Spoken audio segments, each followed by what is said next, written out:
everyone, Alexa here from the blog, littttle.homestead.com. Today I'm sharing a really exciting recipe with you, which is sourdough einkorn peach cobbler.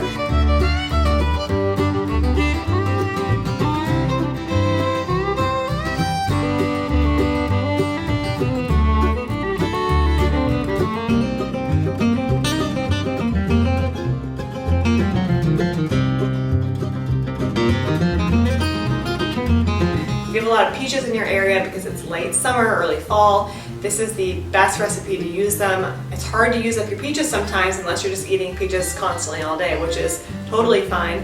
But in this recipe you can use several peaches in a really delicious cobbler that is naturally sweetened, only a little bit of sugar in there, so you can enjoy it as a snack during the day, or you can top it with ice cream and eat it for dessert. So just a great staple to make in your household. Now I did make this sourdough, and in order to do that I started the day before. So there will be a link in the description below for the full tutorial on how to make this recipe from start to finish. You can just print it out, it's free to download.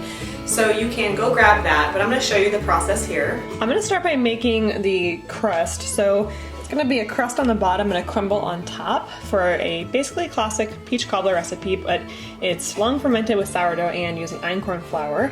So I'm going to start with my einkorn English muffin recipe actually. So I made that up last night. This is the dough right here. And then I let that sit on the counter all night. So then I put it in a bowl and I added a stick of butter, some brown sugar, salt, baking soda, and vanilla extract. And I'm just going to mix that up to create the crust.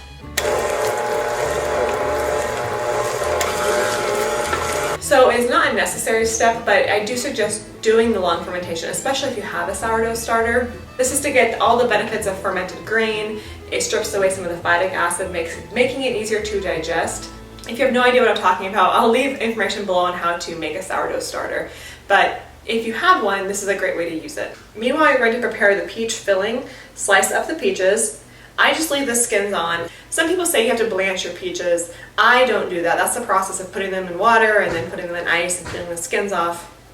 I don't mind the skin, and also there's a lot of nutritional benefit to the skin, like fiber and other benefit that you don't want to miss out on if you are not putting the skins in there. So I leave them in.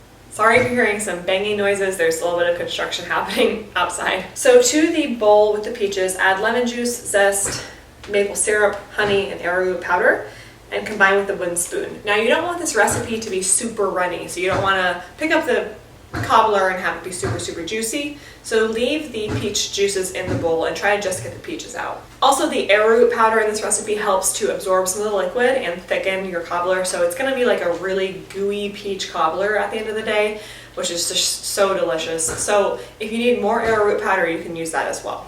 Next, preheat the oven to 375 degrees Fahrenheit and layer an 8x8 square baking dish with parchment paper. Take the dough mixture and divide it by 3/4 and 1/4. So you're going to take 3/4 of your mixture and lay it on the bottom of the dish, and this is the bottom of your cobbler. Save the remaining 1/4 for the crumble topping. So then scoop the peaches out of the bowl and into the baking dish on top of the dough. So then for the crumble topping, take the remaining 1/4 of the einkorn dough, and you're going to add a little bit more flour, salt, and brown sugar. This is just to make the crumble really decadent on top, more of a dessert. You actually could just take the dough just how it is. It'll be really sticky, but you could form it into small balls and scatter it on top like I'm about to do. But I add a little more flour and salt and brown sugar so that it's a little drier, and for just the extra decadent sugary taste, because I was making this for dessert in this situation. So combine with your hands, roll the dough out into small 1/2 inch balls and scatter across the top of the peaches. You're creating a crumble here, and most of this crumble is long fermented if you started the day before. So if you were wondering why we're adding flour, like I said, it's just for the more dry, crispy effect as opposed to the soft, doughy. But this does mean that your crumble will have some flour that's not fermented, if that's super important to you. It wasn't important to me in this case, so that's why I went ahead and added the flour. Then you're going to bake at 375 for 20 minutes. Then take the cobbler out of the oven and you're going to wrap it with tin foil over the top and then bake it another 20 minutes. And enjoy. This is one of our favorite desserts to make, and you can make it with a variety of fruits, which I plan to do next, now that I kind of have the basis line for the recipe that I created. So I hope you enjoy this sourdough einkorn peach cobbler. If you make it, please make sure you let me know on Instagram, Facebook, or YouTube, whatever platform you're watching this on, and I'll be sure to share it. If you're brand new to my channel, please hit that subscribe button. Every week I post a new recipe, farm-to-table recipes, healthy, from-scratch food, recipes that I make here in my own kitchen and then try to perfect them and share them with you all. And other homemade natural living, like a little bit of motherhood, home decor, things like that. So if you're interested in that, make sure you subscribe. Thank you so much for watching, and I'll see you in the next video. A sourdough einkorn peach cobbler. Oh, not in the mouth. There she is.